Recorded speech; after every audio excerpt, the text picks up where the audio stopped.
Hey there and welcome. We're about to pull back the curtain on that little magic box you carry around in your pocket all day.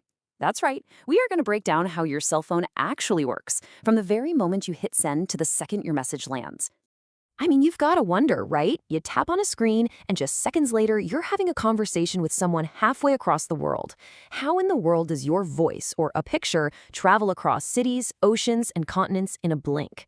It feels like magic, but really, it's just some seriously brilliant engineering. So, here's what we're going to cover. First, we'll see how your phone is basically a radio. Then, we'll talk about the towers and waves that make it all work. After that, we'll look at how your calls and texts take totally different trips. We'll zoom out to see the huge global network, and we'll wrap up with how you stay connected and how it all stays secure. All right, first things first. Let's get right down to the absolute core of what your phone is. And you know what? It's probably way simpler than you think. Yep, that's it. Seriously. Forget all the apps, the amazing camera, the gorgeous screen. Just for a second. Underneath all of that, your phone is basically a really, really sophisticated walkie-talkie. It sends information out, and it takes information in, all using invisible waves, just like a radio. So how does it talk? Well, it speaks a language called digital signals. When you talk into your phone, it takes the sound of your voice and turns it into a long string of ones and zeros. It does the exact same thing with your texts and your pictures. This digital language is what lets all our modern gadgets talk to each other. Okay, so your phone is a fancy radio that speaks a digital language. Got it. But here's the thing. It can't do any of this alone. It needs a couple of really important partners to make a connection actually happen. The first partner? Radio waves. Just think of them as an invisible highway system filling the air all around us. Your phone's digital signals, those ones and zeros, they basically hitch a ride on these waves, zipping along at almost the speed of light. You can't see them, but they are everywhere, carrying millions of conversations at the same time. It's kind of mind-blowing. And where are those radio waves going? Well, their first stop is a cell tower. These things are the real unsung heroes of our connected world. Their antennas are always listening, waiting to catch the signal from your phone. Once they grab it, they act like an on-ramp, connecting your one little phone to the massive worldwide network. And the whole system is incredibly smart. I mean, what happens when you're in a car? As you drive away from one tower, your phone is already talking to the next one, and it performs this perfect, seamless handoff of your connection. It switches you over to the stronger signal without you even noticing. Your call just keeps on going. Now let's dig into the journey of the message itself. Because it turns out a voice call, a quick text message, and you streaming a video, they don't all travel the same way. Nope, each one takes its own special path through the network. When you make a voice call, the whole point is to have a live conversation, right? So once your signal hits that tower, the network sets up what's basically a private, direct line just for you and the person you're calling. This creates a real-time, two-way street for data to flow, which is what allows for that natural back-and-forth chat. But a text message is a whole different ballgame. It is not a live connection at all. When you press send, your message goes to a central hub called an SMS center, and this place acts like a digital post office. It holds on to your message for a second and then tries to deliver it.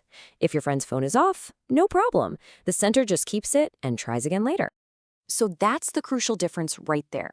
A phone call is a live, direct event. It's happening right now. A text message uses a store and forward system.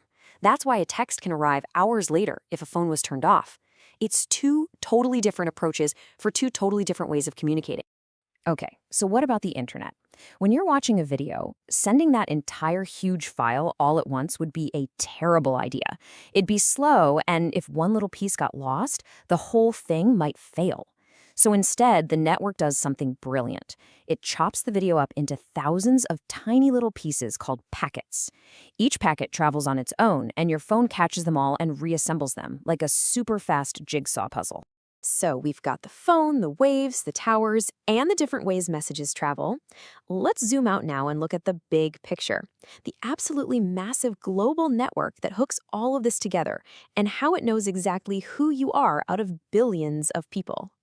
You know, this incredible network didn't just pop up overnight. It grew up in stages, in generations. In the 90s, 2G gave us those first clear digital calls and, of course, text messaging. Then 3G came along and opened the door to using the internet on our phones. 4G made everything fast enough to stream video smoothly. And now, 5G is giving us ridiculously fast speeds for things like online gaming and almost zero lag. So here's a big question. With billions of phones out there, how does the network find your specific phone? The secret is that tiny little chip, the SIM card. The best way to think about it is as your phone's passport. It holds your unique ID and your phone number, telling the network, hey, this is me. That's how it knows to send your calls and texts to your phone and not someone else's. Of course, we all know it doesn't work perfectly all the time, so let's talk about why calls sometimes drop. And, maybe more importantly, how this whole system keeps your private conversations, private. We've all been there, that frustrating dropped call. But the reasons are usually pretty straightforward. You might just be too far from a tower for your phone's signal to reach it.